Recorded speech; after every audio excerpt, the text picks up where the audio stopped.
भजन परायण रहता है और प्रभु के सुख के विषय में सोचता है।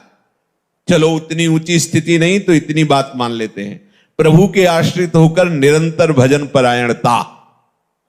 अब दूसरी बात, भक्त का चित्त अनन्य होता है, केवल प्रियालाल के आश्रित होता है। ऐसे उपासक का नित्य निरंतर स्मरण होता है प्रिया प्रीतम का। जो अनन्य भाव से मेरे को स्वीकार कर लेता है तो एक क्षण के लिए भी मैं उसके हृदय को छोड़ता नहीं हूं। समझिए,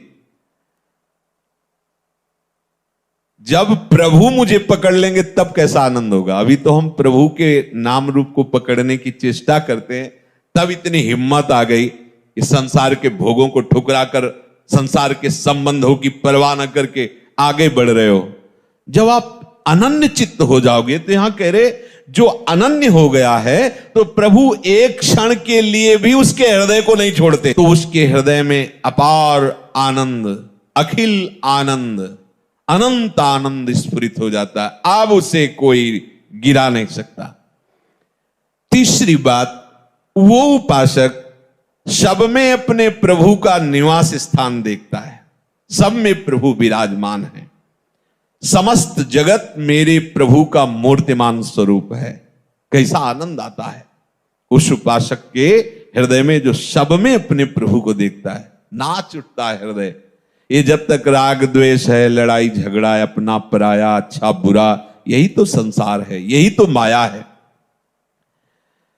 जैसे बर्फ में जल ही जल है, दूसरा कुछ नहीं है, ऐसे ये जो सब बने हुए रूप है इनमें प्रभु ही प्रभु है, दूसरा कोई नहीं। ये भक्त की दृढ़ निष्ठा, और इसके बिना अधूरा होता है। जैसे नामदेव जी आदि का, बड़े महापुरुषों का प्रसंग कई बार सुन चुके हैं, उसे कचाई मानी जाती है भक्त की।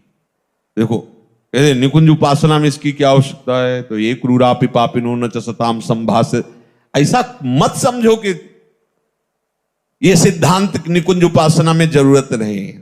बिना इन सिद्धांतों के आगे बढ़ ही नहीं पाएंगे। बोलो, एक उपासक अपने संप्रदाय को श्रेष्ठ मानकर दूसरे शरणागत वैष्णव का अपमान कर रहा है, ये कौन सी रीति है? ये कौन सा भजन हो रहा है? एक आचार्य निष्ठा दिखाने के लिए अपने ही आचार्य के स्वरूप दूसरे संप्रदाय के आचार्य की निंदा कर, ये कौन सा स्वरूप है? अरे जो क्रूर है, पापी हैं, दुष्ट आचरण करने वाले हैं, हमें उनमें भी अपने आराध्य देव को देखना है। फिर औरों की तो बात जाने दो। कोई भी वैष्णव देखते ही चरण धूलि माथे पे रखने की